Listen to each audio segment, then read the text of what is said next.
Hollywood.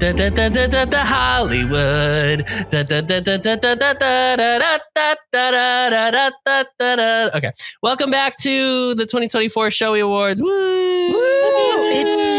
Look at us here at historic Kodak Theater to celebrate yet another amazing year of movies. Woo! This year we are honored to highlight such films as An American in Paris, as The Color Purple, and even cinematic masterpieces like This Is Me, ... now. How is everyone as we head into this award cycle? I mean, how are we doing? How do we feel? I mean, it's like a huge moment for the culture, right? Nothing else is really going on in the culture at the moment. I'm not interested in discussing the culture. I do have an application on my phone to block me from checking news sites for the time being. I also have been sick and it's a long day of work, so I'm coming at like a 2 out of 10 energy level wise. So I'm gonna try to pull deep here. But you know what? I think that's okay because this episode is really about more reflection. Yes. You know, thoughtful. I did take time off of work the day after the election. I was like, I will be coming in late today, and I just sat and journaled for like 2 hours. And about the nominations, nominations for Showies. About the Showies. I really needed to reflect deeply and just think about the Showies this year. What went wrong with this year in the Showies nominations? Yeah. You know, yeah. We're here to celebrate some real pieces of art this year, and some also real pieces of shit. So we're running a real gamut this year. Yes. On nominations. I actually want to propose a split of a category, and I could have done this before we were recording, but I'm just gonna go for it. We're raw and uncut this year. Yes, people want the behind the scenes. Do not be expecting the level of intros for the awards that we had last year. It's a different vibe this year. It's 2024. Different vibe. We're real. America wants real. Yeah, so we're giving you real, honey. I would like to split best into. I would like us to have both a best classic musical and a best contemporary. Oh, okay. How do we feel about that? I feel good. Okay, I already have two ready to go because I can decide on two anyway. Okay, yes, I couldn't decide on two, so I wonder if we have similar reasons for it. But I'm thinking like the 1970s is our cutoff. Our cutoff between the two. Okay, sure. So that does mean that we are allowed to pick all that jazz for both. Yeah, I mean, I guess I'm not determining which one. Maybe the 70s is the gray zone that you can, if you the 70s one and you want to fit it in. Yeah. 70 to 79 is the liminal space. It's the liminal space. It's the transitional. Yeah. Yeah. Okay. Great. Well, this is thrilling. I mean, we waited all year for this. This is the only thing people clamor for on the podcast that we have said is the only podcast people need to listen to. Apparently, they're still listening to Joe Rogan. I don't know why. Yeah. When they could just be listening to us. He's giving you instructions, everyone. Hello? This year, we're here to celebrate these films. We are going to start in the way that we always do, where I randomly just decide an order of awards. Okay. So the first award that we are going to start the evening with is the best use of Catholicism. Now, some movies just really have an inherent understanding of Catholic culture, of Catholic trad wives. You know, they're in the culture right now. So things of that nature. These movies don't have to be Catholic in tone. They could be, you know. Maybe there's a moment of Catholicismic energy. Catholicismic energy. Yeah. That's what we're looking for. So I will go first since I was the one who picked the category. And I have on my phone or where I wrote my things down, so I will pull it up. And I have one. Okay, so in the years past, I have done 3 ones for each category. I did not do that this year. There are a few that I did 3 for, but most of them I just have the one. This is my nomination. So for this one, my nomination for the best use of Catholicism is The Mom's Guilt in the Umbrellas of Cherbourg. Oh, interesting. Wow. That felt very Catholic. Obviously, France is a Catholic country or purports to be. And it definitely was at the time that this film was made. So that is my nomination. Molly, I'll let you go next. I have to give it to Cyrano for the habits, the beautiful non-lipstick habits. I forgot the habits. And the piece of the monastery type setting that he goes to at the end of the film. It is a true Les Mis in the actual embracing a sincere appreciation for the best of Catholicism. So I wanted to shout that one out. Sure. RJ? I went with more thematic, and so I went with Oliver. Felt the most golden ruly to love another. To love like a morality play. Morality play. Okay. Yes. The golden rule is to love another person is to see the face of God. Yes. At least it is in the movie musical world. Yeah. So I picked that because remember there was that in the orphanage that he starts in. There was a big was it a prayer or a quote on the wall? Quote about God or something. Was it God loves you or something? I don't think it was God loves you, but it was something like that. Where it's like the love of God God is watching us. God is watching us. What if God was one of us? That was my favorite song from Oliver, and it's not talked about enough. Yeah, the fact that it was okay. Great. Well. I vote for habits because I was trying to remember being like there was a movie we saw that had nunnery imagery. Nunnery. We all know that nuns are the best part of Catholicism. So absolutely nunnery habitary. Nunnery habitary. So yes, I vote for habits. Habits won. Congrats to Cyrano for its first win. First Showie. They're taking a Showie. Strong leading from Cyrano. Okay. We're the most chaotic Showies. This is going to be us devolving in real time. Yes. Yeah. Maybe we will release this as a video. You never know. Wow, I would have left was like, no.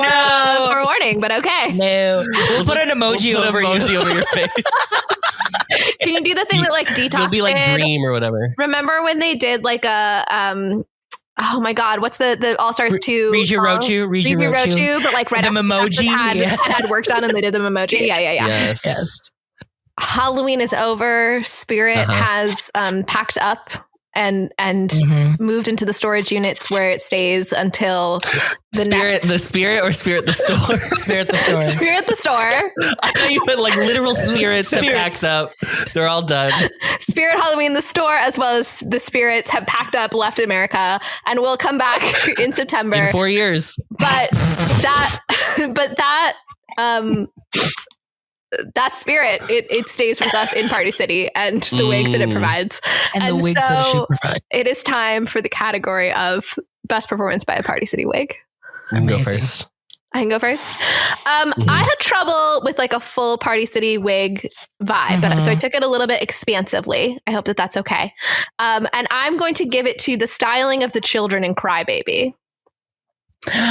Oh, yes, they did. They did sport some wigs. They sported some wigs. I enjoyed the full done up kids to look exactly like their parents. I found it delightful. And so I took it as a costume choice that calls attention to its artificiality. And so for that camp reason, I'm going to give it to the children of Crybaby.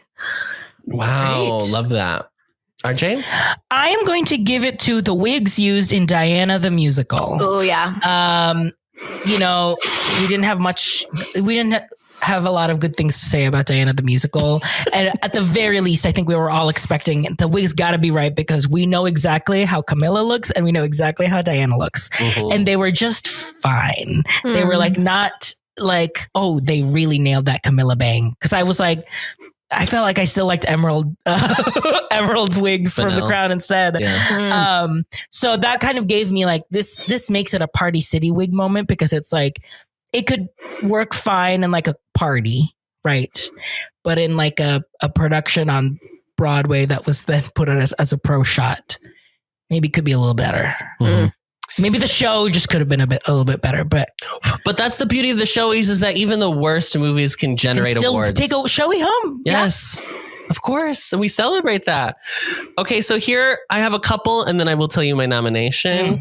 The first one I thought about is Diana's fuck ass wig from Diana the Musical. Yeah. Then I thought about Camilla's fuck ass wig from Diana the Musical.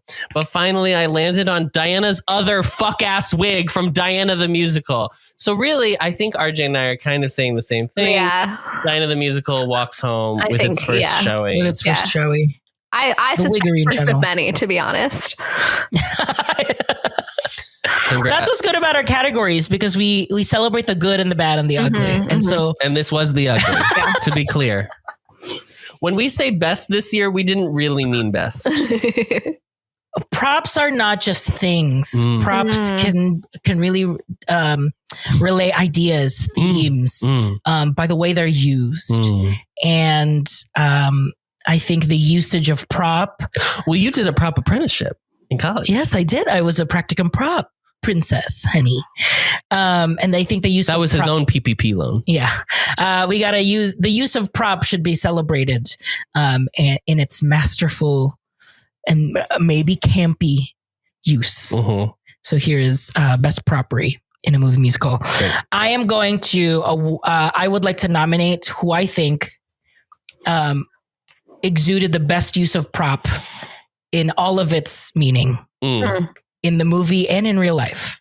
And that is Ben Affleck in This Is Me Now. I love it. Who was the greatest prop to be cast, to be used, to be utilized in that project. And I'm sure other projects on and off screen. So what was it? Ben Affleck. As idea. Great. I'll go next. Here's what I came up with. Sometimes props are living, as RJ just indicated. And sometimes a prop is the idea of what a woman is for a lot of older movie musicals, you know what I mean? But that's not what I'm going with this year. This year, I'm going to give best prop to the dog in Cheetah Girls for falling down a well. Yeah. Because when you're a prop and you are the climax of the movie. Yeah. That's iconic behavior. Yeah. So Indiana Jones, bitch. I don't even remember what the fucking dog's name Toto. is. It is Toto. That's right. Yeah. Toto the dog from Cheetah Girls. RJ is just so gay that you assume him calling all dogs. All dogs are Totos. Can you watch our Toto this weekend? Our Toto feature. I still don't know what your dog's name is. You just call it Toto all the time. Molly. Well, I would like to say that there were 2 categories submitted. And so it was best, most flair with a prop, I think, and then campiest. So the thing I actually wrote down was for the campiest. So I want to start with that, but I think it's not the most flair of a prop. So the campiest that I wrote down was the absolutely underwhelming collection of dresses in Diana's revenge dress song. Period. That would be the campiest in an naive, unintentional camp type of way. It was such a letdown, and they thought they were doing a thing. They thought they were killing it. Yes. But if we're going to say like truly most flair with a prop, then I have to shout out the cars in Babes in Toyland. Oh my God. The little roadsters. The little roadsters for being the most enviable item in any movie that we watched this year. Oh my God. That's You're great. so right. I vote for that. I'm glad it came up because I was struggling to have a Babes in Toyland nomination. So yes. Yeah. Well, I want to make sure Drew walks away with something tonight. So you're going. I'll vote for Roadsters because we all wanted one. All right, we'll go with Babes in Toyland. Gets their first win tonight, and probably the only win they've ever received in the history of this film. But I do like a Ben Affleck as a prop is a pretty good nomination, RJ. I want to shout that out. Thank you. Yeah. I mean, literally halfway through the movie, we're like, "Oh, that was Ben." I will say my most flair with a prop was Fagin and the handkerchiefs. Okay. So my most flair, technically not a prop, more a costume piece, but it was the velour jumpsuits from Cheetah Girls because they were just. I thought about that. It entered my mind. I can't believe we don't have have a costuming. Yeah. I mean, Folly's kind of does that. Folly's is its own number, but I swear to God, that's one of my favorite awards this year because I had to stretch the limits of what Folly's could be. Yeah, this was a light and Folly's year for us, for sure. Okay. Okay. Adam. All right. Would you like to announce next? I am gonna go with I'm gonna go for a big one. I'm gonna go best revival option for a revival. Already? Wow. We're doing it. Can you give a little explanatory comment for the people that are just joining? Famously, Molly suckered herself onto this held podcast. us at gunpoint to revive the podcast. Yes. She came in with her producer bag full of money, and she was like, I will give you this money if you let me do the podcast with you. And we said, okay, we are in your debt. Yeah. It was a Rebecca Black situation for how I ended up produced. Yeah. That's a really timely reference too. So she actually did just release a new song. Yes, she's back. She's a queer icon. She's been like DJing. That's like been her she's gig. Iconic. Yeah. Anyway, okay. So we pick every season. We pick a movie that RJ and I covered without Molly to redo with Molly because we need Molly's insight, or we just want to revisit the film. Here is my nomination, and I can tell you why, because it's very important to the culture this year. Okay. Grace. No, Molly. No.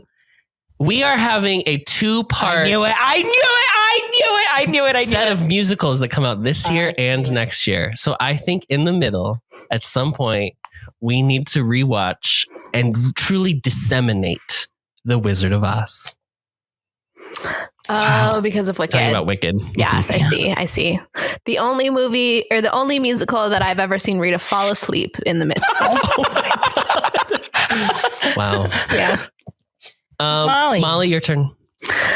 This one is a tiny stretch of the category, but I think is pretty fair, and I think we've mentioned it before.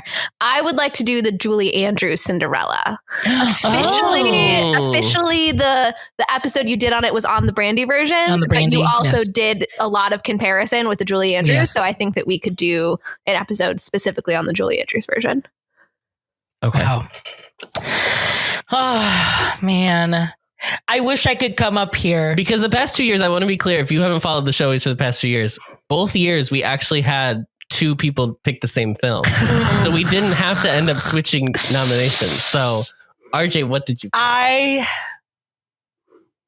also picked The Wizard of Oz for the same reason. Yeah! I was like, it makes the most sense. Yeah. We should do it. Oh, boo. We have to watch The Wizard of Oz to talk about Judy Garland's stunning performance. This is like New York construction worker. Yes. Oh, man. Hey, you guys. Have you seen Judy Garland? Have you seen Judy Garland? Transcendent. It's transcendent. We know her. We love her. She's Susan.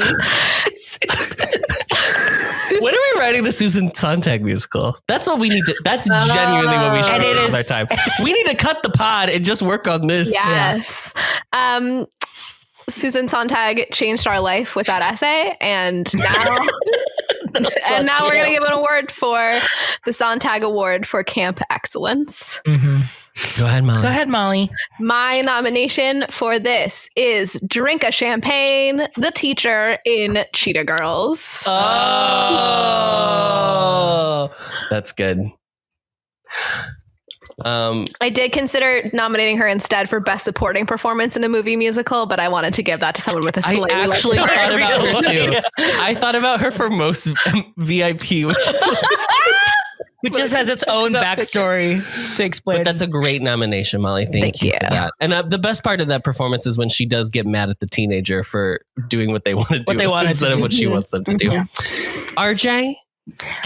Yes. Okay. So when we think of camp, we do think of John Waters, and lucky for us, we watched a John Waters film this year with Crybaby, which it was my first time watching. It was a lot of people's first time watching, and I always kind of wonder I never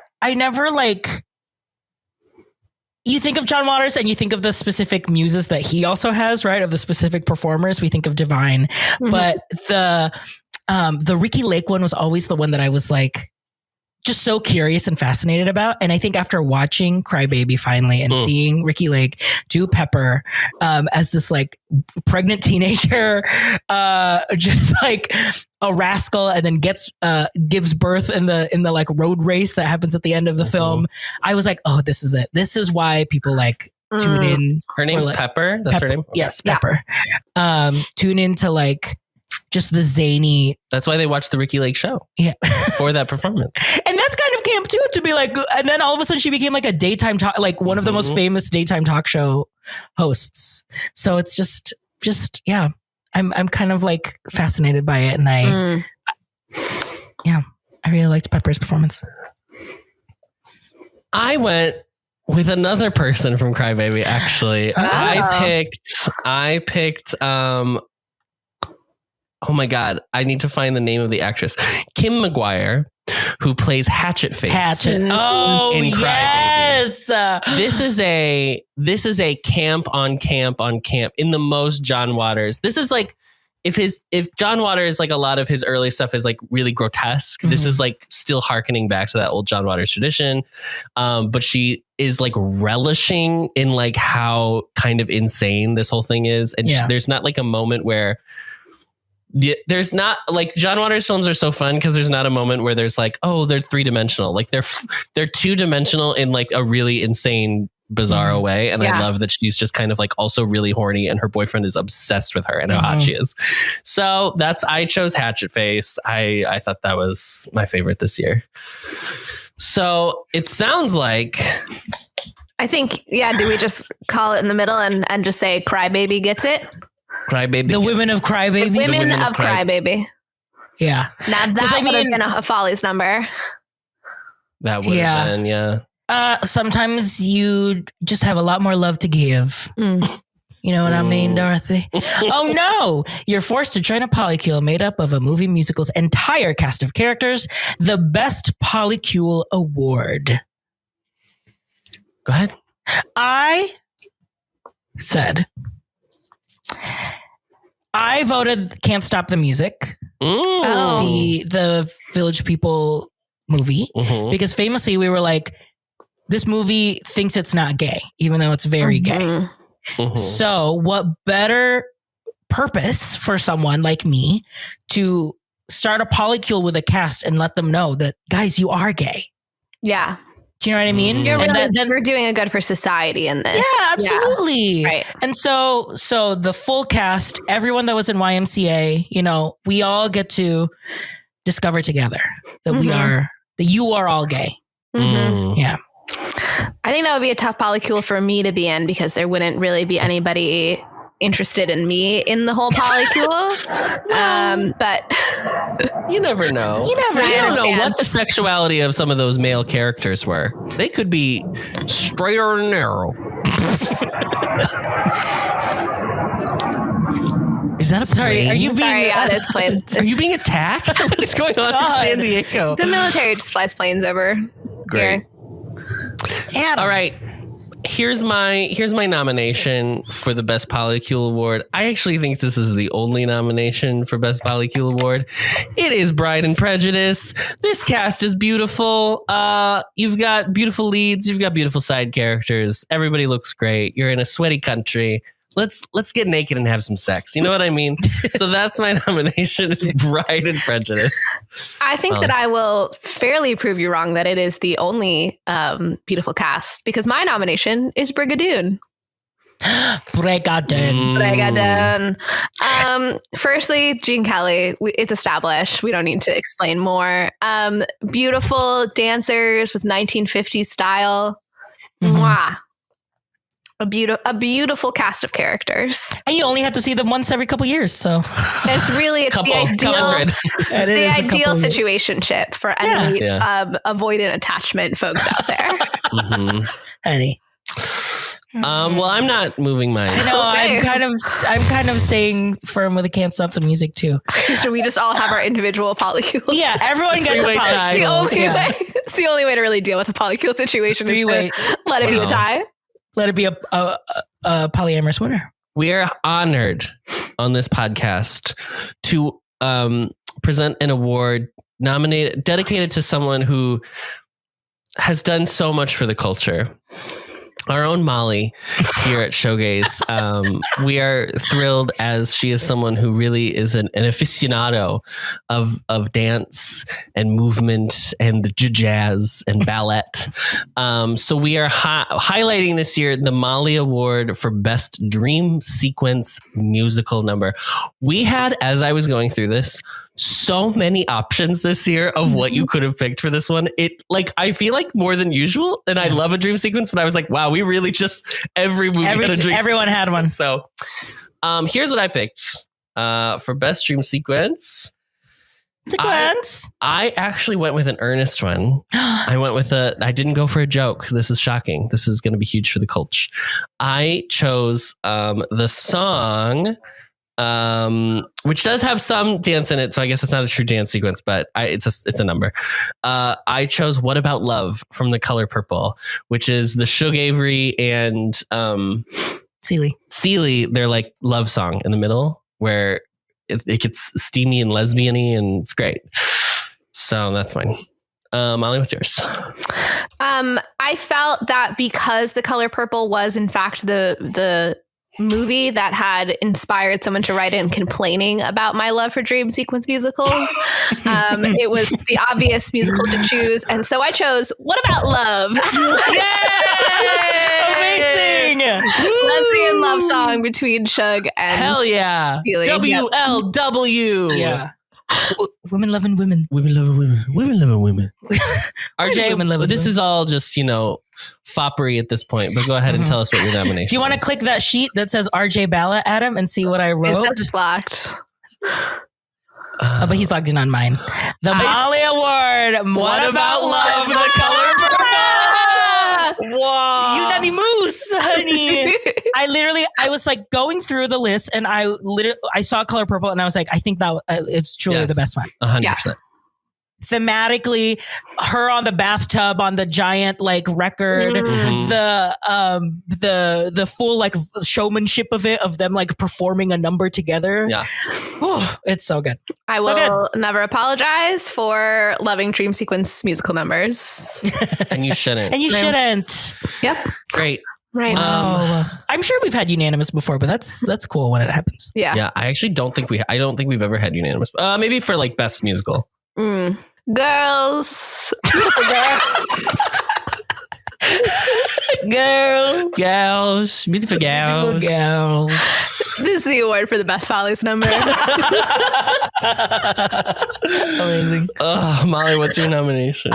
As we pointed out, there was a complete and utter lack of Follies numbers somehow in our selections for this year, so we had to be creative. So I am nominating the chocolate selling scene in Twonka with the chocolate standing in for the girls. Try this one. In terms of a display of goods, I feel that it has the Follies essence to it. Okay. Yeah. Okay. Chocolate girls. Chocolate girls. Twonka. Okay, RJ. I also kind of like reinterpreted it a little bit, or at least lightened up the interpretation. Because what is Folly's number? Sometimes, if they're walking out in a straight line, it gives like almost like a parade.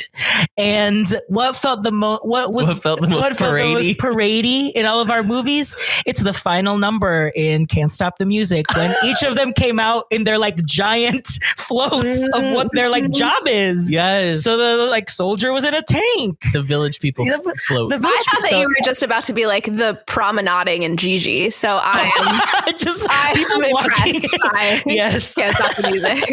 Yeah. So I picked the village people floats at the final number. Okay, so I have a couple options that I was going to go with, but then I will tell you what I ended up choosing. I actually liked this one a lot this year because I did have to stretch my imagination of what the fuck this was. So here are my couple. Because we've made the rule that it has to have a Follies number, so now we fit a Follies. Now we just find explanation. Yeah. I'm like an English teacher telling you the curtains are blue because they're sad.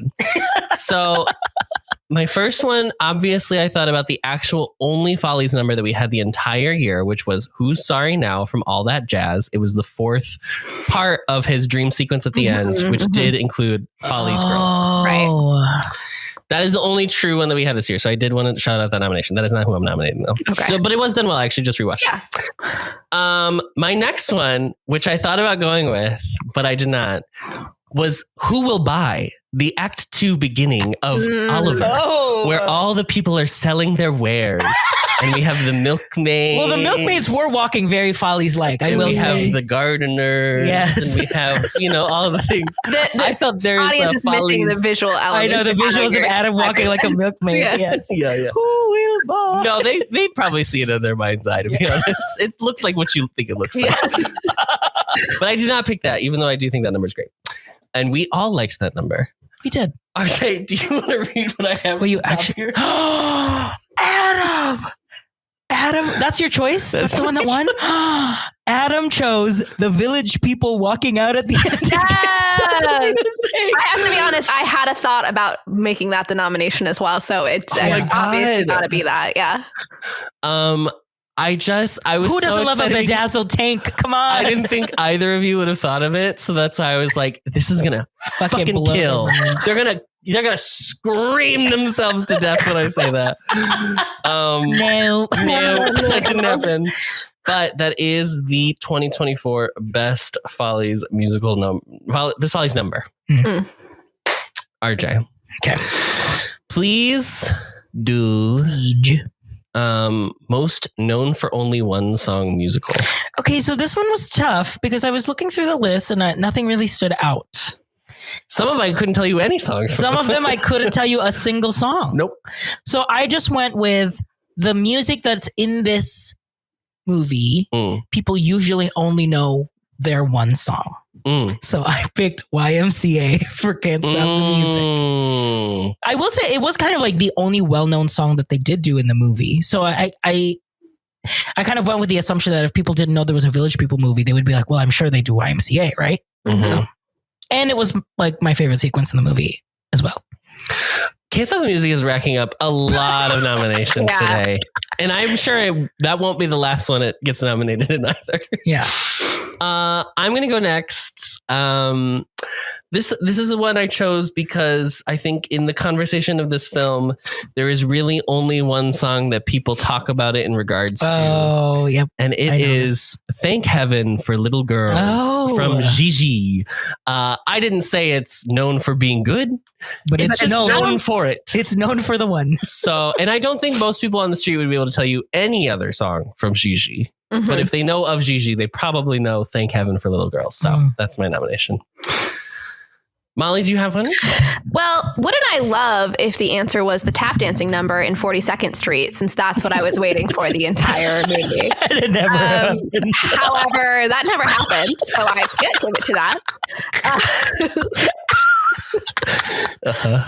So instead, I will nominate Brigadoon for Almost Like Being in Love, being the only song. Oh, yeah, you're right. That is the one song I know for Brigadoon.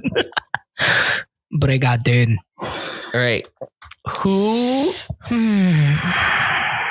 I think it's between Little Girls and Brigadoon. I think it's between Gigi and Brigadoon. Sorry to Can't Stop This Music. I think it is Little Girls because that's true. But it's true for both. Those are the one songs that I know for each. I like though that I'm gonna put my weight behind the Gigi one because I think it's good for. I like that it's not known because it's good. It's good. It's just known. That's more fun for that to be the listener who submitted this as an option did not specify the adjective that surrounded the song. Yeah. What do we know it for? Right. It's just it's just known. So this year the Adam Noacker Honorary Award is called, where did I put it? It is called The Most Horrifying Imagery to Scare Children With. And it is dedicated to Trolog and the Other Trolls from Babes in Toyland. Something that truly actually frightened me as I was watching this. A 31 at the time year-old man. Yeah. So we have to shout out. And also whoever did that, whoever made those ended up doing the substance, I think. Yeah, that's what the substance is. You were 31 over the course of this past year. Yeah, when you said 31, I was like, oh yeah, I guess that was last year. It was last year. That's true. I just turned 33. Hag. Oh my God. Molly, what's your special award this year? My special award is for movie that it is embarrassing to say is the only one on this list made me cry this year. And the award goes to Twonka. Because I did cry when Noodle reunited with her mother. I thought I would cry in Matilda, and then they made the number too big, so I didn't cry, and I did cry during Twonka. Wow, amazing. RJ, what's your special award this year? Our sleeper hit. Sleeper hit. Speaking of sleeper hits, I was just very tired this year, I think. And so there were a lot of instances where I did kind of doze off in some of our movies that we were Sometimes it was during the pod. Sometimes it was during the pod. Remember that when I was so jet lagged? I was sleeping on this chair.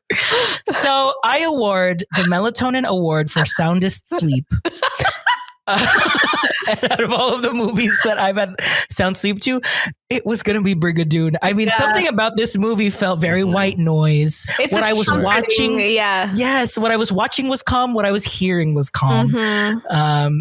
And I never felt more like Adam's mom than watching Brigadoon on her couch, falling asleep, sitting up, waking up. And discussed this year our growing issue of falling asleep in front of the television. And I don't know how much longer we're going to be able to do this podcast for, because I know truly that's when staying awake for a movie is going to become increasingly. That's when we have to really instill the 90-minute rule for movie musicals. Yeah. Like the movie stops after 90 minutes. We watch up till minute 90 and then we stop. We turn the movie off. Yeah. What did we like? What did we like? The 90 minutes that we saw. I second that. I like that idea. Hey, listen, theater kids are horny. They're the Renaissance kids of school.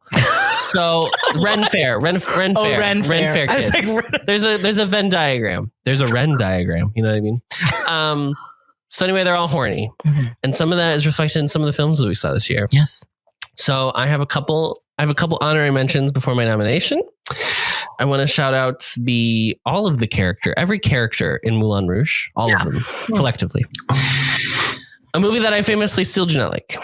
I would like to shout out the teen hormones in Fame, the musical, because those teens were horny. And that audition number in the dance room was horny. But if we're going to talk about horny dance numbers, we are only talking about the one dance in All That Jazz where they basically simulated sex on screen with like 70s boobs shaken. A flaunt. So I don't even know what the number's called, but I literally said that one number in All That Jazz. Something about airlines, right? Yeah. It was like Horny Airlines or something. That was Horny Airlines, yeah. Sexy Air. Oh yeah, it was. It was about being on a plane. Yeah. Molly? I'm going to give this award to the shoes left outside the curtain in 40 seconds. I thought about this too. Yeah. I think for the time, quite the titillating detail. Yes. So I had to shout them out. Shoes outside train compartment. Yeah. 42nd Street. Great. RJ? We had to be creative back then, you know? Yeah. Exactly. How can you show horny without showing horny? Yeah.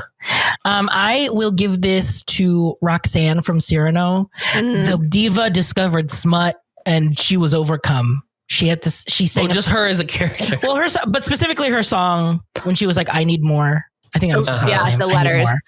Where she was like, this smut ain't good enough. I need it to be more charged. Yeah. I need the real deal. I just, we appreciate the written word here in this home. That's beautiful.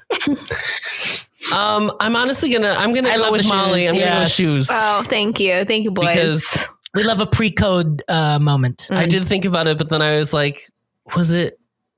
Would anyone else remember? I literally didn't know if I brought it up. You guys would be like, huh? So great. I'm glad I'm glad 42nd Street doesn't walk home empty-handed this year. Yet another surprise to me that people enjoy our episodes about actually good movies. The ensemble's choice for favorite Showgays episode is An American in Paris. Yeah. Great choice. We started the year with the greatest episode of the year. Really, if you think about it, it was all downhill. Exactly. That's really what they're trying to tell us with this vote. What did you think was going to win? I thought it was going to be This Is Me Now because of how crazy the movie is. I always think people are going to like our episodes more that are about bad musicals, but I guess not. Although I did have trouble staying on topic with An American in Paris. I got very distracted by the politics of the relationships. So I don't know. That is not the winner. That is not the winner. I read this wrong. Are you kidding me? I'm so sorry. Oh, you thought because so there's a pie chart and then there's a list, and you thought the number one on the list is the biggest pie chart. Yes, because on previous Google Forms I've done, it does sync up, but this one it did not. Okay.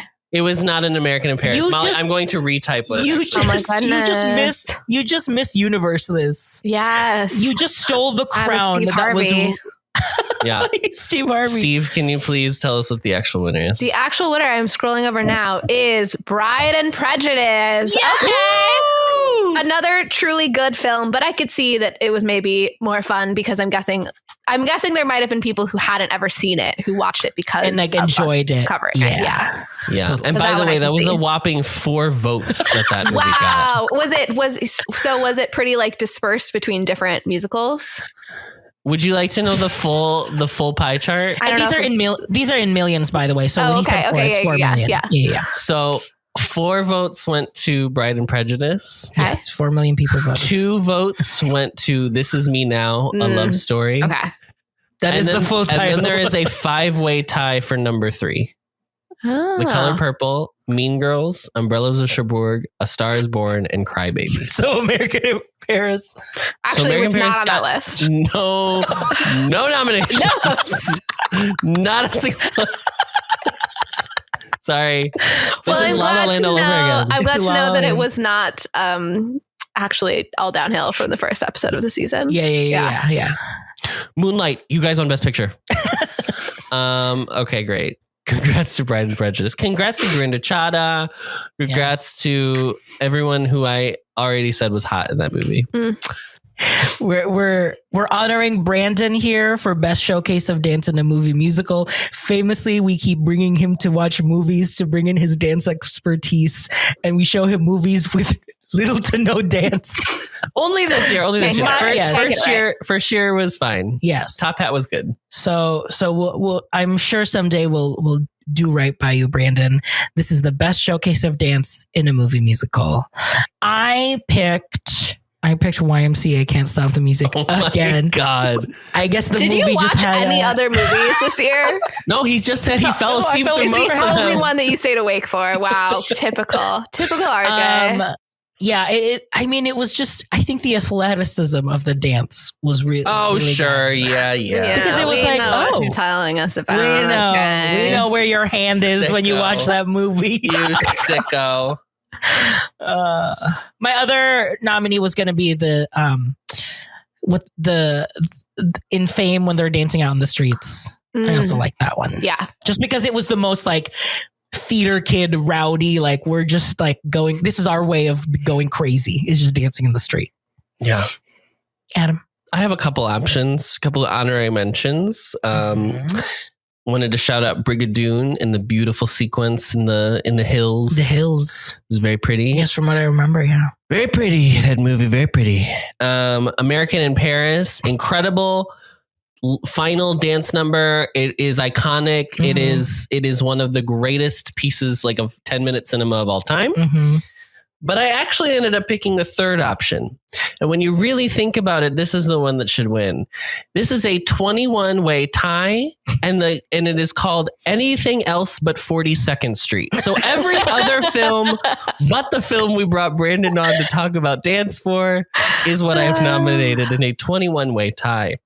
So congrats to all them. Street. I also want to give a runners-up mention to An American in Paris because that is obviously an actually good portrayal of dance.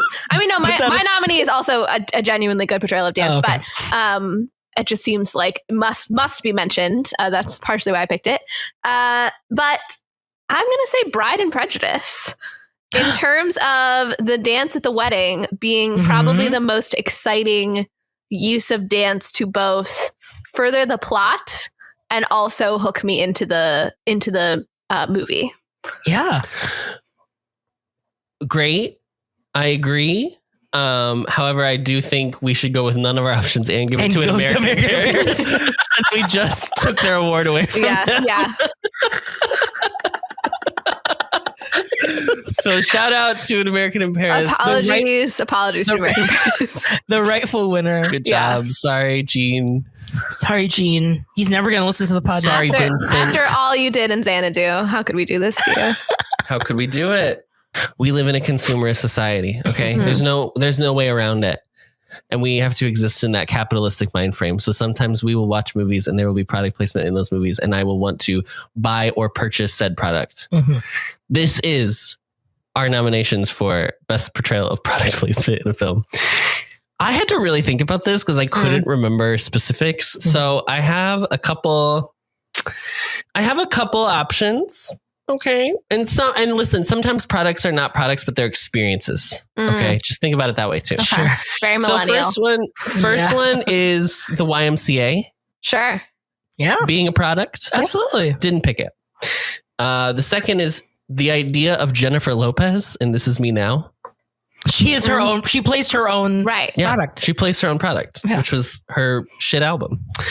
And third, which I am going with, is I want to shout out the Cincinnati Tourism Board for Babes in Toyland because they got in there and they did work. Yes. And they got people raring to go to Cincinnati in a way nobody ever has before or since. Yeah. Yeah. And I think that's incredible and as a Midwestern boy myself, I like to give a little Midwestern representation to those states who some moniker the flyover states, but not here on this podcast. No, we celebrate the heartland. Too, honey. We fly too.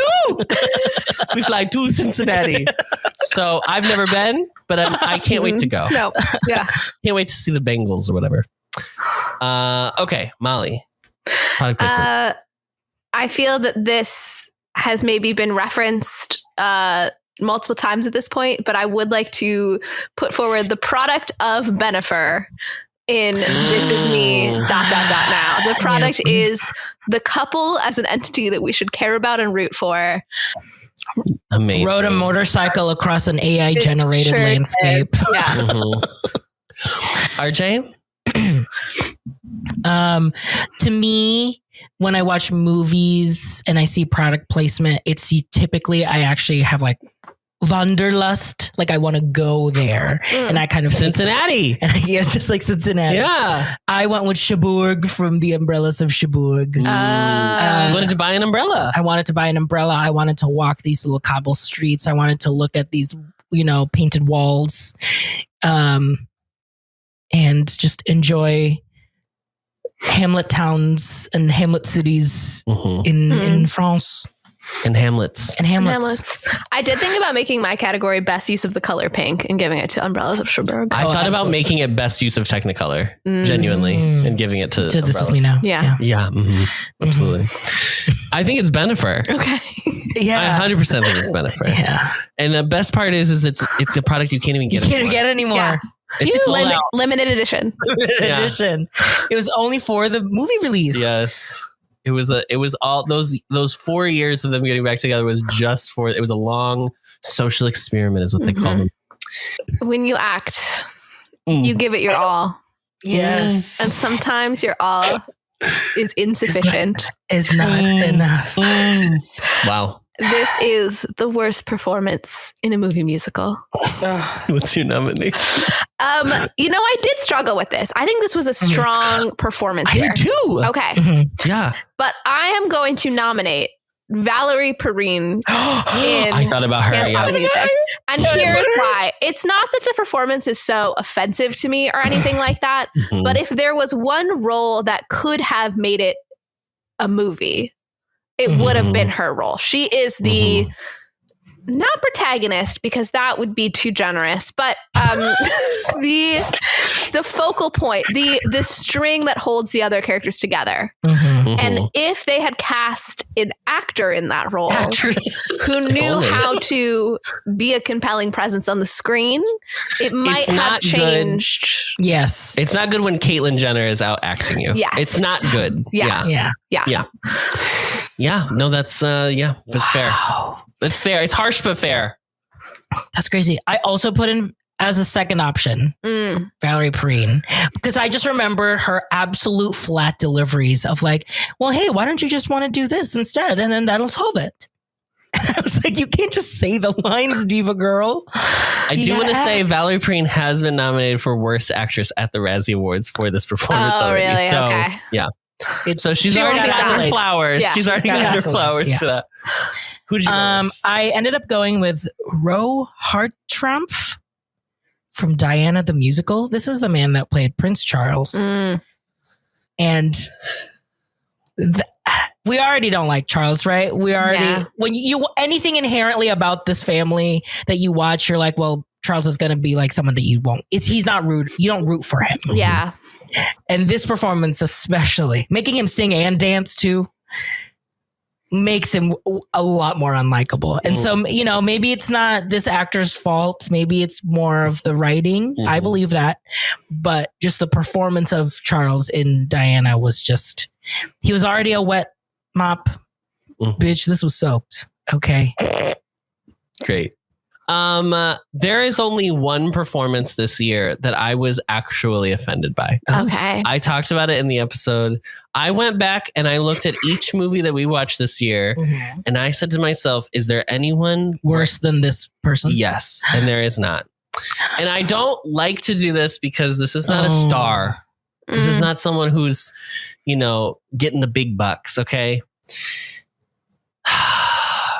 Judy Kaye played Queen Elizabeth and Barbara Cartland in Diana the Musical, and it was one of the most god-awful things I've ever seen in my life. And I don't know if it was directed to be bad. I don't know if it's just like they were riding that camp line and they didn't know which way the camp fell. But the camp crumbled. This was not it. And she had an uphill battle. Listen, she's playing Elizabeth after a series of incredibly famous actresses have just played Elizabeth and gotten literal Emmys for it. So it's tough to do. And it's also... But I would actually say I hated her Barbara Cartland more than her Elizabeth, to be honest. I thought briefly about this performance, but I didn't know how much to attribute to the acting versus the choice to make the plot. Queen Elizabeth ultimately really understood the situation that Diana was in. But I see it. I understand the nomination. Yeah. But also, it's a horribly written role. It's it's the worst written role in that show. Yeah. So what are we going with? I mean, it feels like we're just giving it to Diana, to be honest. Just the performance. I mean, the performances in Diana. The direction of performances in Diana the Musical. Maybe the worst. We should look up who directed Diana the Musical and give them the award for worst performance. Christopher Ashley. Flop. Okay. Yeah. Since 2007, he has been the artistic director of La Jolla Playhouse. Oh, that's right. Never mind. In case I ever apply for a job there. Absolutely luminary. We love the work. We love the work. We love the work. It was the actors were terrible. He had a vision and they could not execute it. That's what happened. That's what happened. 100%. Yeah. And that's what's hard about, artistic leadership sometimes. And you know what they say, that you can't direct away out of bad writing. So absolutely. That's very true. We've said that is the main culprit. Yes. Here. So thank you so much for the work. Thank you so much for all the work. I will be presenting the best lip sync / dubbed performance, which at first I was like, aren't they all, I guess, except if you're, what's his name? Tom Hooper. They're technically all lip sync dubbed performances. Then I was like, oh, do they mean like dubbed like, what's her face? Natalie Wood, they'll dub a singing voice. But I was like, I don't think there were any that stood out to me. So that's the conundrum of this award, and we will now be presenting it to someone. Great. RJ? So I went with more about the concept of lip sync, the maybe morality of lip sync that was explored in one of our movies. And that is the global get down from the Cheetah Girls, because they had to sing in masks. And so they were like, well, if we're wearing these full masks, how can we sing? And what's his face? So RJ watched 2 movies this week. He watched Can't Stop the Music and he watched Cheater. Yeah. And what's his face said, well, you won't have to sing. You'll just be lip syncing because you're going to be dancing with these masks anyway. Mm-hmm. And that's what set that's what set the fight. The Cheetah Girls fight. Really started the conflict. The historic Cheetah Girls fights that everyone knows about. Mm-hmm. So. Where were you when? Yeah. I'm going to go with the one that I was so enraptured by, and it was not in the cut of the film that we saw, but I found it later and I did play it for the podcast. It is the voice / whatever's going on with Drew Barrymore in Babes in Toyland. How she sang sounded like a 35-year-old woman played by a 13-year-old. I love this choice. I think it's absolutely ludicrous. I think that is real. I think that's genuine camp in the best way. And for that, I say, Drew Barrymore, keep touching your guests. Keep getting right in their face. You know what I mean? Just do whatever you want to do because you have gotten a pass from us here at Showgays, the movie musical podcast. We're going to make Drew Barrymore a blanket pass for any behavior she displays for the rest of her life. Go ahead, Diva. Yep. I would have had to do some research to review which of these actually had dub performances to give a real answer to this question, and I didn't feel like it. So I'm also going to do a bit of an RJ and have a different take on it. And I would like to nominate Moulin Rouge for its jukebox musical styling. It's not an overall oeuvre but of it dub. Is, it is a redoing. It's a spirit of dub in that it is a redoing and a repurposing. So many spirits today. Yes, the spirit is present. Spirit, can you hear us? Spirit!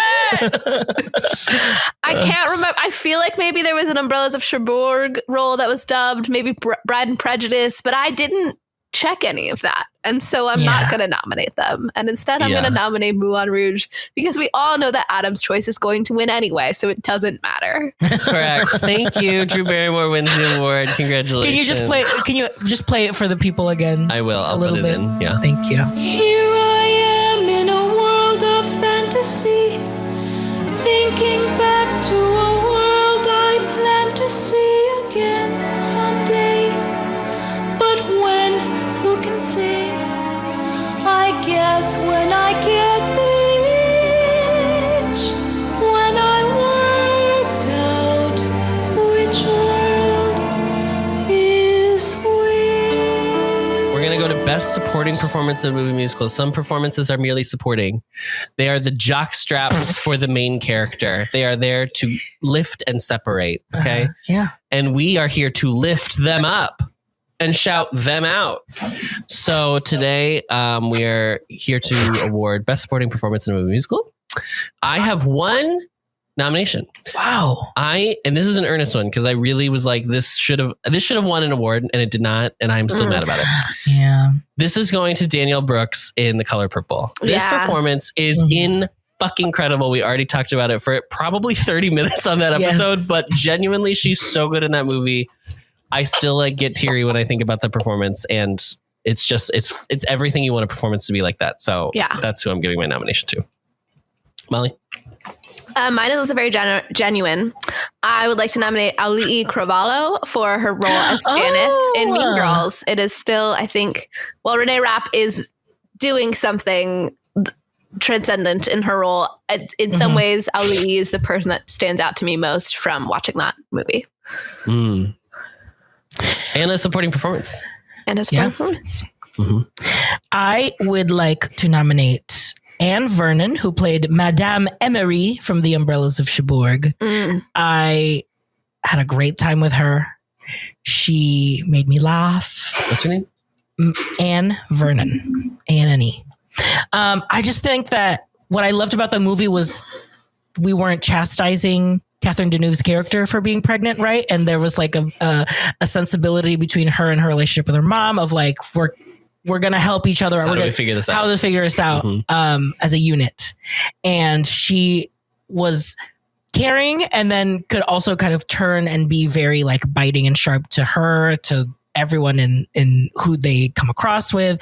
I really enjoyed her performance. It's the original It's the original Lady Bird. It's that exact mother-daughter, like friends, but also like nag at each other. Yeah, it's like, she should be more caring, but there's something kind of enjoyable watching how like acerbic she is and like not really.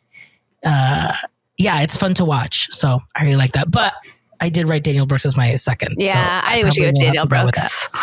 She really should have won that Oscar because it was. In New York, Construction Man, transcendent. Okay, transcendent performance. How do we learn?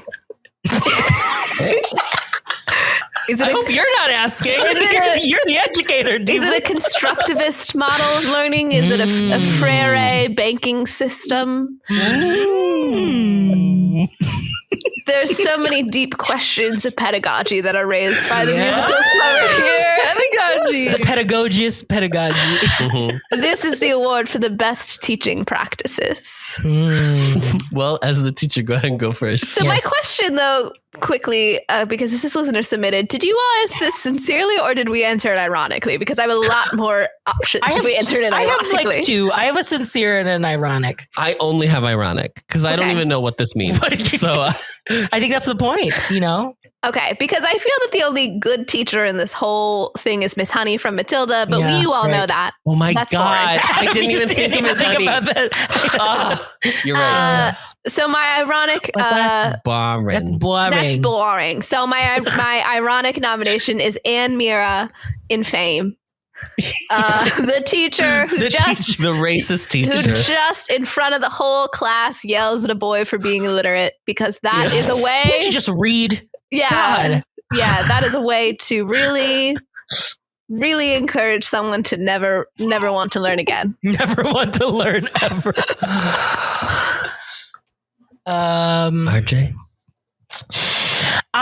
So my answer was also Miss Honey, but if we're doing ironic and not doing sincere, I will give it to Twonka because I'm a visual learner. So I like that his little kit. I wouldn't buy the chocolate. I would buy that little kit that he had to make those candy. I don't think that's an ironic nomination. I think that Twonka was a pretty good teacher, actually. Yeah. So let's give it a Twonka. Okay, well, I had a couple honorary mentions. Mm-hmm. I said because I went with practices, right? I didn't say the practitioners. I'm saying what are they doing that's working, to get these children educated. Yeah. Okay. So I'm saying in Mean Girls, hosting a junior assembly due to bullying. I think that's a great teaching practice. In Matilda, throwing children by their pigtails. I think it's a great practice. Yeah. But I did end up going with throwing your student out of class for being illiterate. I think so. Yeah. So yeah. I think that's an incredible practice. I think we should say public shame for illiteracy is our favorite teaching practice on this podcast. I think it's the one that works. It's tried and true. I mean, what can we say about the greatest performances ever in a movie musical? There were so many this year, and we are here to honor the one best performance. What's your nomination? I would like to put forth... Okay, so I technically wrote 4 names, so I will... I had so many options. This was really hard. Even though we had a lot of shit movies, okay? Or just mid. Or shit and mid. The good ones that we picked this year were really good. And a lot of them do come from just the real special performances. Mm-hmm. So I'm going to give some honorable mentions to Catherine Deneuve. Umbrellas of Cherbourg. Aishwarya Rai Bachchan. Aishwarya? Yes, Aishwarya. Aishwarya from Pride and Prejudice. Anne Reinking and Roy Scheider from All That Jazz. I mean, like the Anne Reinking specifically of like doing the thing of like, he's in top health right now. He was even doing a little bit of the song. Here, let's sing it as a full cover to like how he was dying, basically. Allowing the character to be a great actor. Yeah. And obviously Roy Scheider's performance as a Bob Fosse. But truly the best performance of everything we've seen this year is fucking Judy fucking Garland from A Star Is Born. Yeah. Like, crazy that it took us this long to watch this movie. Can't you believe she did not? Also, she did not win because it truly, I mean, like that is, you want to talk transcendent performance. It really is. Like it is, Judy already had the life experience for this role. And like you could see the person who lived through it play this role on screen when we were watching this movie. So Judy. I did not go with Judy Garland. I have a couple honorary mentions. I wanted to shout out Renee Rapp in Mean Girls, a performance that I fucking loved this year.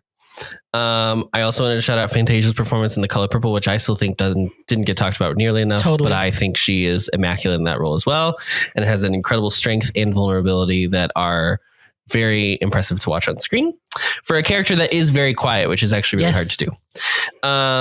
But my best performance this year is Ron Moody as Fagin in Oliver. I think it is like the performance.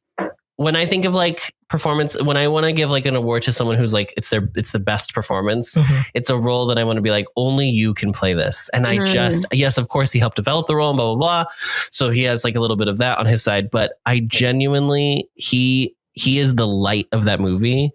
And it is, again, a very difficult role for a myriad of reasons that we talked about in that episode. But he is so warm and conniving and funny and a little spooky. And it's just all wrapped into this one incredible, masterful performance that I can't believe we got to see on screen. So that's mine. I, of course, thought about Judy and I thought about Fantasia. But as I went through the list of musicals, I had a thought about somebody and then almost said, no, I don't want to nominate this person because they seem like such a dirtbag. And then I realized that I don't know if that person's a dirtbag. The character is just a dirtbag. And they were so convincing in the role that I kind of forgot about the line between them. So I'm going to nominate Roy Scheider for All That Jazz because I kind of can't separate him from fictional Bob Fosse in my mind. And that means he really did the role. Yeah. A movie that I don't think any of us we thought we were going to like go in and like be impressed by. And I think I'm still like conflicted about like if I would ever want to watch it again, but shit, it was good. I'm not even sure if I like shouted out how good his performance was in the actual episode about it. Yes. Yeah. But I felt so conflicted. Yeah. Even while talking about feeling things about it. So I'm nominating him. Well, what do we think? Who are we going with? Judy, Roy, or Ron? These are really good nominations. These are so good. Yeah. I don't want to give it to Judy because I think Judy might win another award. Oh. Yes, for her animated sequence. That's right. Yes, animated sequence. That animated sequence. When the movie just turned into production stills halfway through. Oh, yeah, that's right. Stock photo, B-roll photos. Oh my God. But we can, if you guys want to do Judy, that's fine. I am torn between Judy and Roy Scheider. Those are Judy Garland and Roy Scheider are the two performances that I think. I do. If it is the category that Adam is thinking of, I do have Judy as my nominee for that category. So if we want to, I have her as my nominee for that one too. So then it's Roy. So it's Roy? I was going to be Roy because I nominated him. Yeah, I'll go with Roy Scheider. Let's go with Roy. Roy. Give it to him, girls. Give it to him. Okay, we're going to talk about a director that gets it. You know what? Some directors get it and some don't. And these are the ones that do. I have a couple actually nominations. This is the one where I was like, I picked kind of three different directors from three different eras of movie musicals. But I did end up picking one specific one. So I said Joe Wright for Cyrano. I thought that every directorial decision in that movie is like amazing. I thought of Vincent Minnelli for An American Paris, which is like one of the greatest classics of that ilk. But I went with Bob Fosse because and this would be his second in a row. I do want to make that clear. He won it last year for Cabaret. But I mean, the man knew how to fucking direct. Yeah. Maybe he was taken from us too soon, but Jesus, what a vision. Like absolutely could carry a vision. A genius. Yeah. And listen, troubled geniuses, they're obnoxious. We just thought they're geniuses. Yeah. So what are we going to do? If you'd like to watch the movie. Yeah. I hope I'm going to say this name right. Grinda Chadha. Yes. She is the director. Is the director of Bride and Prejudice. I just think bringing the joy to the genre. I can't speak obviously to the authenticity of the Bollywood side of it, but what a fun movie musical. And that's not something you can say about a lot of contemporary movie musicals, unfortunately. Totally. Correct. I also picked Gurinder Chadha for Pride and Prejudice because it was such a lived in film. Yeah. That like you could just tell that this is someone who understands knows what they're trying to do, right? Like the movie felt like it was trying to bridge like a cultural gap, and it did it with so much fun and joy and love for the worlds that it's kind of like reflecting, that I had a great time with that movie. Whoa. Yeah. Sorry, Bob. Sometimes when you're at the club, we all fam. We all in fam. The club. We all fam. We all fam in the club. This, which is, going to a nightclub is an experience I've had many times, of course, and famous nightclub goer, famous nightclub attendee over here. Molly is always raving about how she wants to go to the discotheque. Yeah. Please. I must text these boys twice a week saying I shall be attending a nightclub this week. Standing in line, waiting to get into the club. So we all know as frequenters of nightclubs, there is a VIP section in the club, and so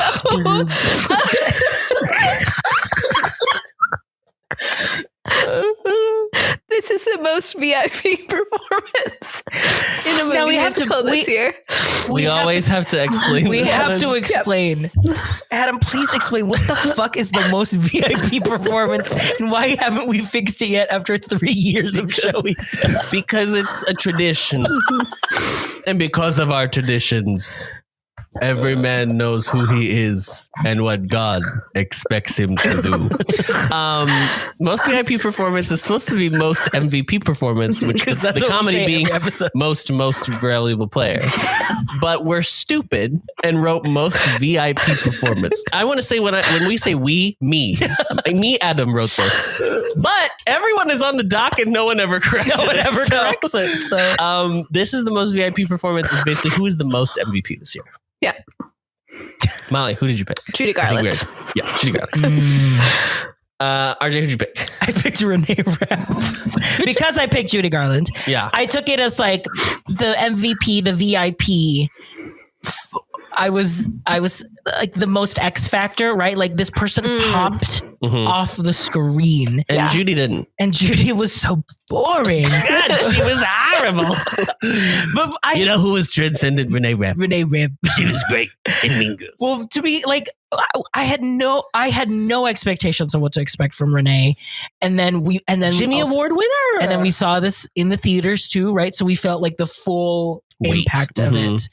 And she literally like flew off the screen. She's so funny. She's so funny. She's so good. It's so I love this, the Renee Rapp, specifically now Renee Rapp Regina George, because it felt so much more real and less cartoony that I think like the just Mean Girls in general from the original movie and then from how it is portrayed on stage.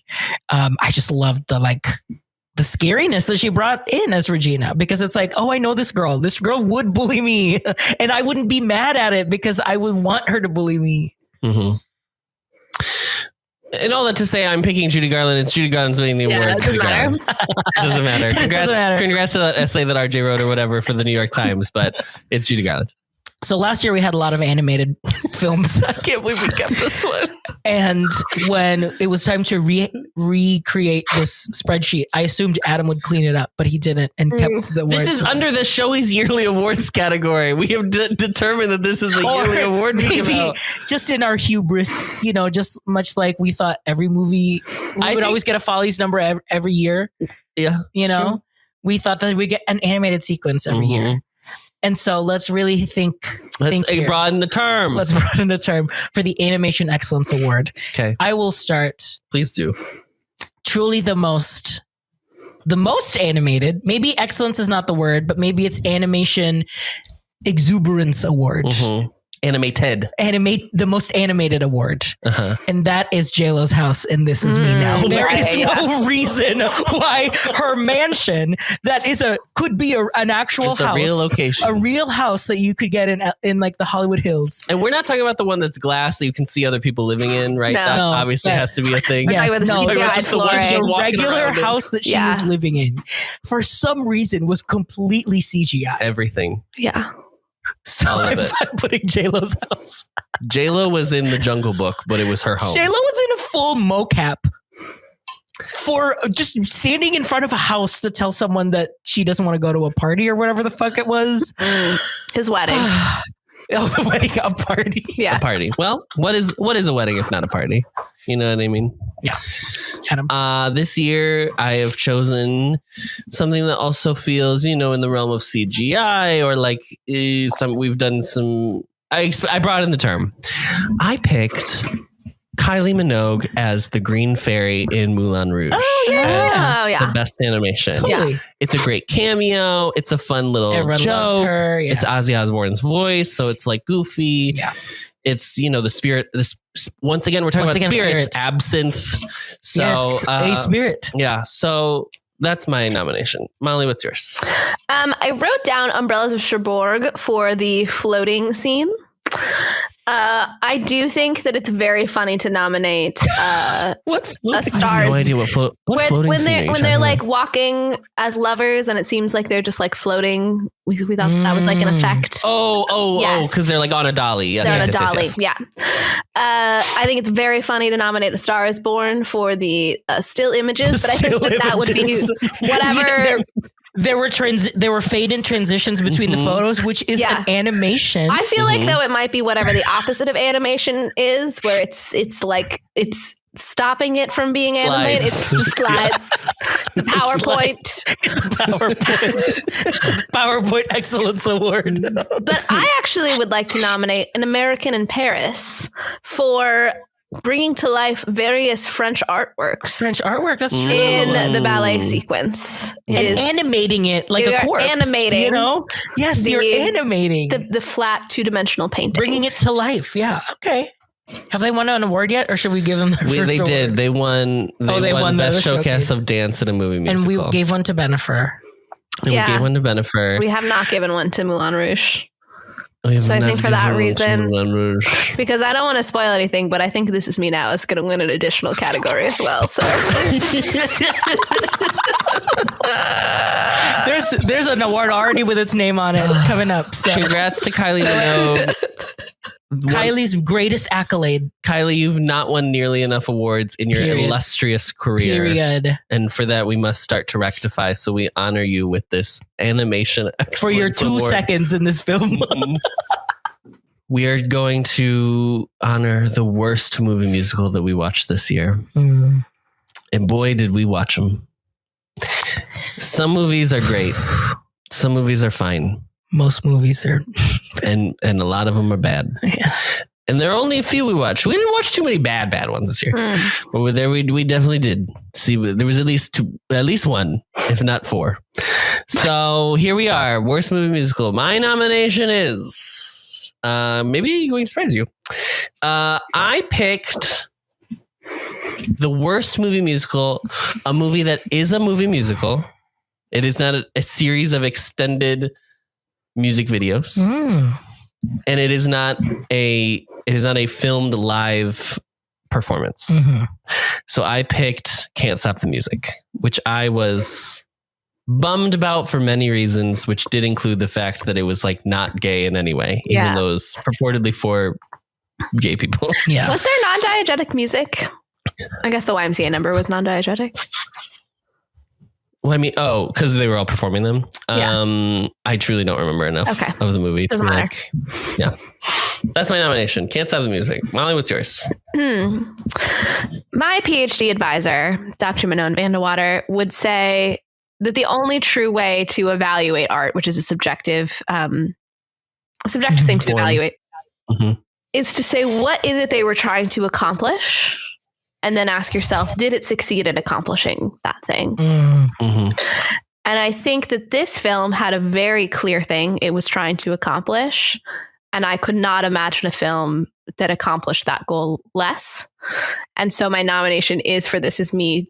now for an attempt to revive Jennifer Lopez's career, to make me take her seriously, to believe that this is somehow a more authentic portrayal of her than anything I've seen before, and to believe in the stability of her relationship with Ben Affleck. I believe that is the most spectacular failure in a protagonist. You know, they reach their goal or they don't, and we know which one happened for Jennifer Lopez with this film. It's tough. It's tough, but she really laid it all out there for us, and for that we have to respect her. RJ? I really can't beat that explanation, as I also pick This Is Me ... now, a love story truly meant and marketed and talked about as like the true story of what we've always wanted to know about the art that Jennifer Lopez creates. And there was nothing revealed. Absolutely nothing revealed that we kind of already know. And like, it sucks sometimes, because I think sometimes pop stars and like these like huge, just stars in general, we sometimes like to think that like, oh, they're in on the joke, that they kind of know like we're kind of big and crazy, and that's kind of part of the thing, right? Like, but I think she genuinely thinks she's not in on it, which is so sad, because we all kind of like, if she was in on it, then we would all kind of live and be like, oh, we can kind of like relax. She doesn't feel like she's relaxed. It's too serious for her. And this was so serious. I don't think she has a sense of humor. Yeah. At all. Which is a shame, because we've said we love her bops. We really loved her in Hustlers. So like there's some good work that comes out of the Lopez factory, right? The J-Lo factory. The Heart Factory. The Heart Factory. In which she works.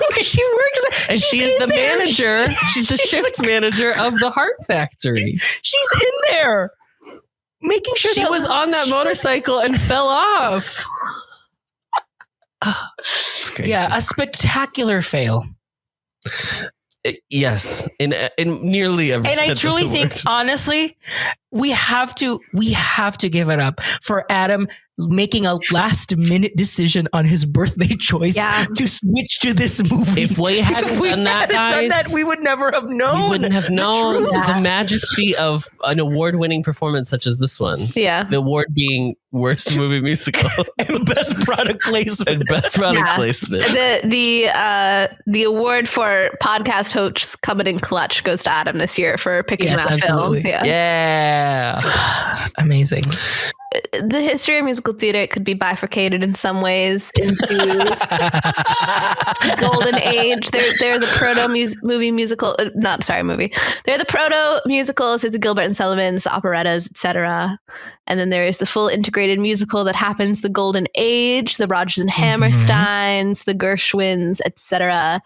And then in the 70s, things got a little darker. They got a little more loosey-goosey with the plot, a little more conceptual. So we have decided this year to split our best movie musical, because there were so many great films to nominate this year. And what a classic movie musical brings is really, in some ways, very different from what a good contemporary musical brings. So this is going to be the award for the best classic movie musical, something that happened in that golden age of musicals. Great. Go ahead. My nomination is, of course, for Oliver, the most delightful film that we watched in this whole year, I would say, in some ways. And by the way, a woman is beaten to death in this movie. To death. And it was delightful. We all had a rapturous time watching. Oh, we had such a great time. Pies, strawberry pies. I don't remember that. I don't remember that was the line. But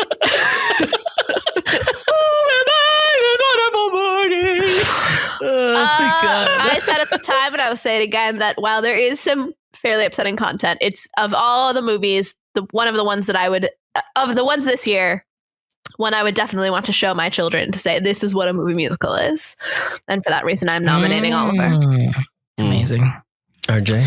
I am nominating a film that I was so surprised and delighted at how much I would like it, how much I would love it, and how it would kind of connect the dots of all of my other favorite movies. If you say Brigadoon right now after you fell asleep, shut up. After you fell asleep through most of that damn From what I remember, the dream I had during that was amazing. My God, the fight sequence. Oh my God. Also a movie in which someone dies. That's true. No, I'm picking The Umbrellas of Cherbourg. I just think the like it felt like a film that I don't think it went out of its way to be like, we're going to do a movie musical, right? Like it felt artistically and kind of like what it was giving, you know, like an artistic French film, but they sung the whole thing.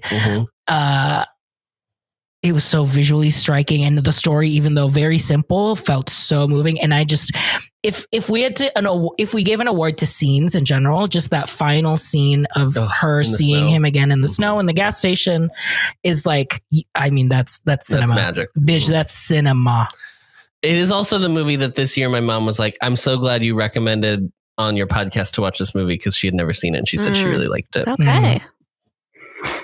I did not pick those. I picked A Star is Born, a movie that I had put off watching for many, many years. And while I think, you know, is a hard watch because obviously it ends tragically, I think both performances by the leads are truly remarkable.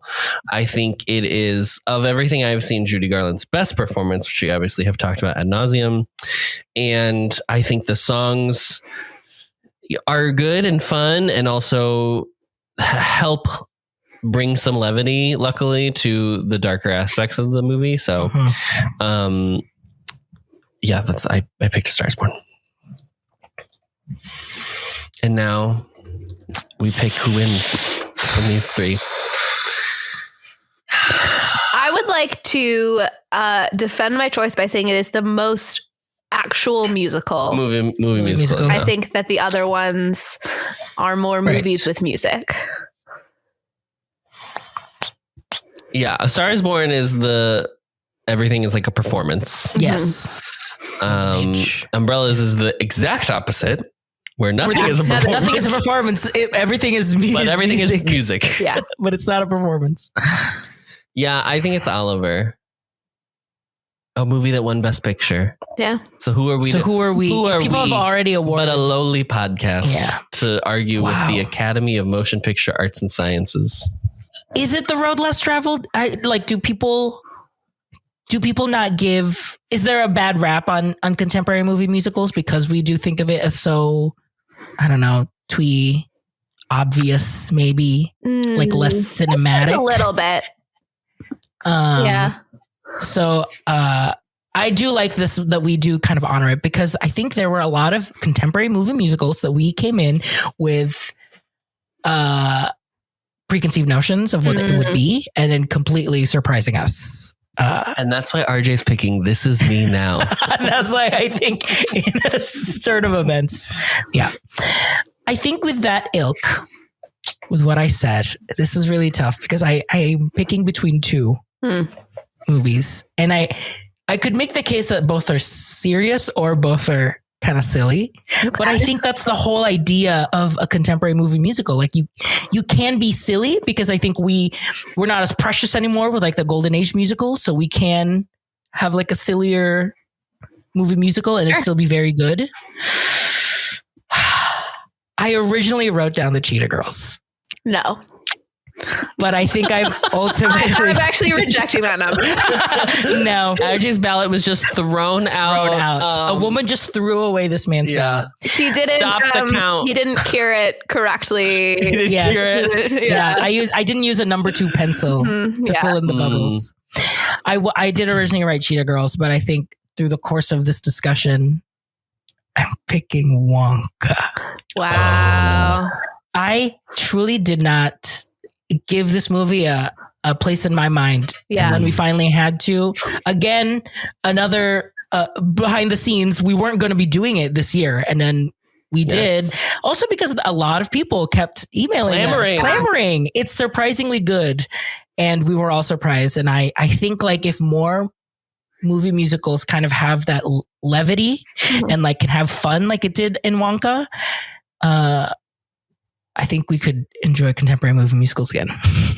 Clamoring to the degree that when my heterosexual boyfriend found out that I was watching it, he asked me to tell him what I thought. When I told him it was because he'd already seen it. When I told him I thought it was good and that he should watch it, he said, "Oh, I've seen it and I liked it." And I was waiting for you to come to the. I was waiting for you.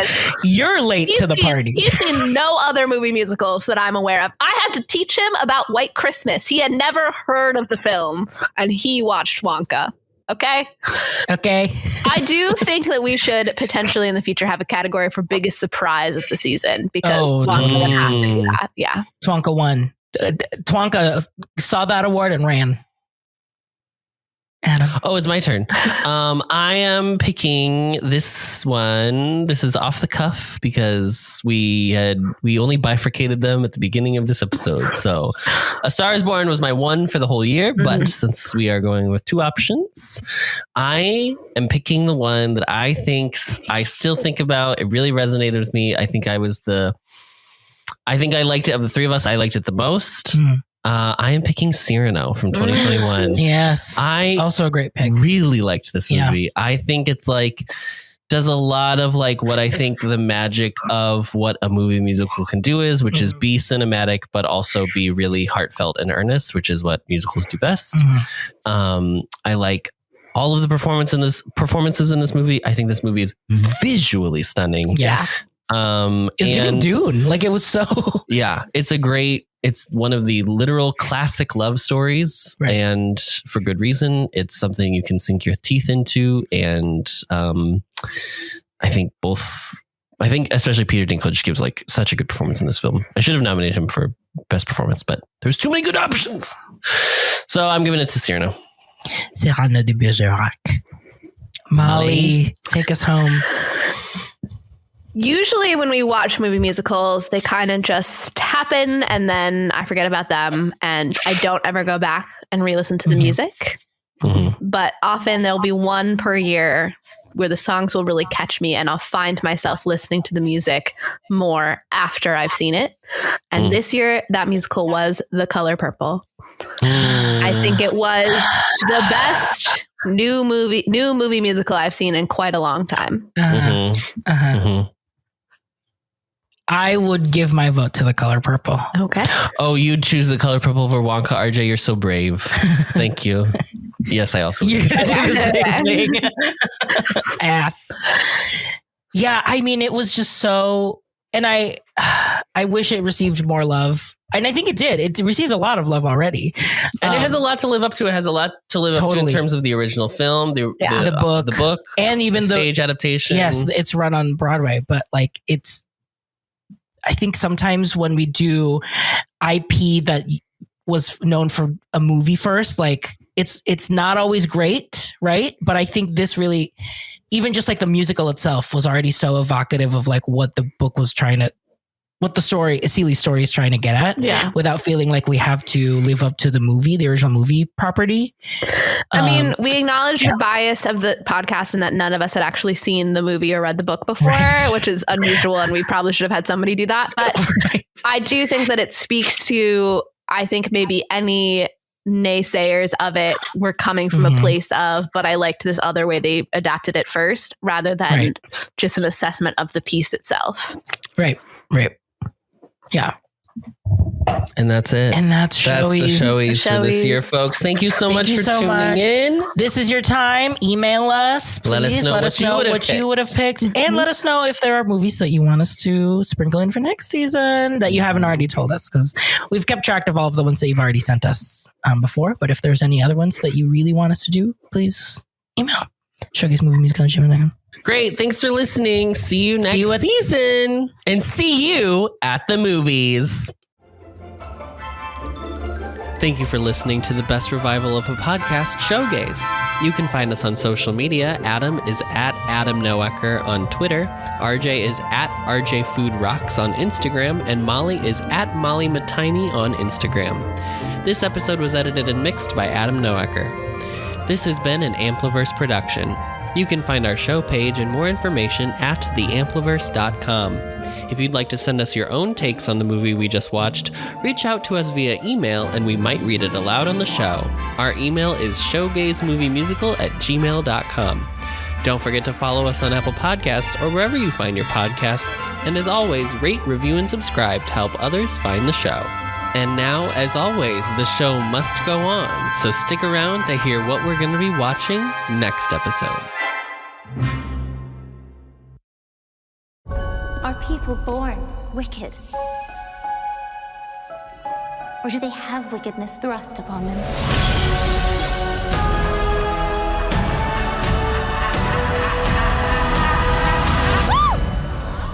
You're green.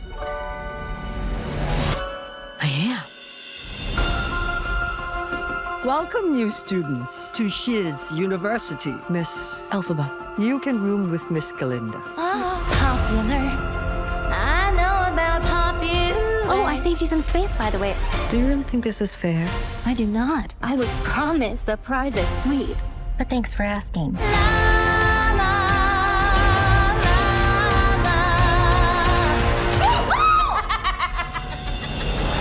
Please, everyone take your seats. In today's Oz, a real sorcerer who possesses true magic has become all too rare.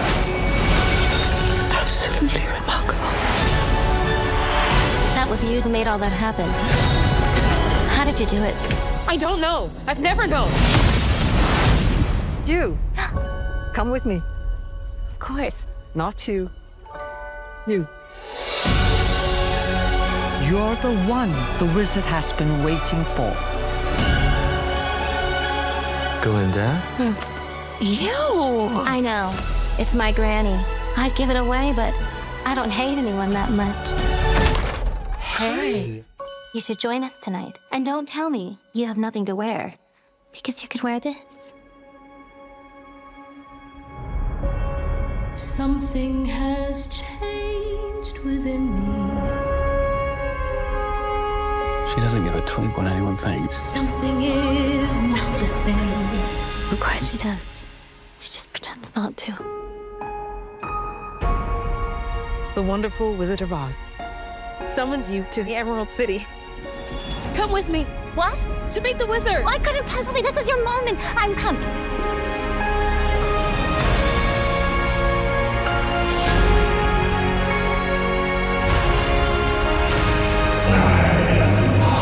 The great and terrible.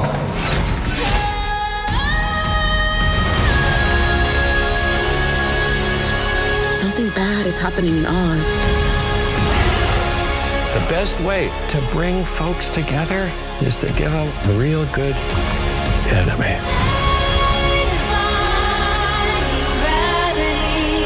You have no real power. That's why I need you. Don't let her get away! This wicked witch.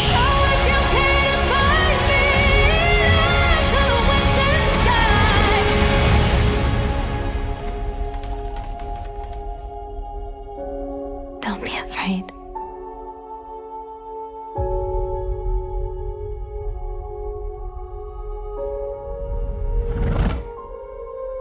I'm not afraid. It's the wizard who should be afraid of me.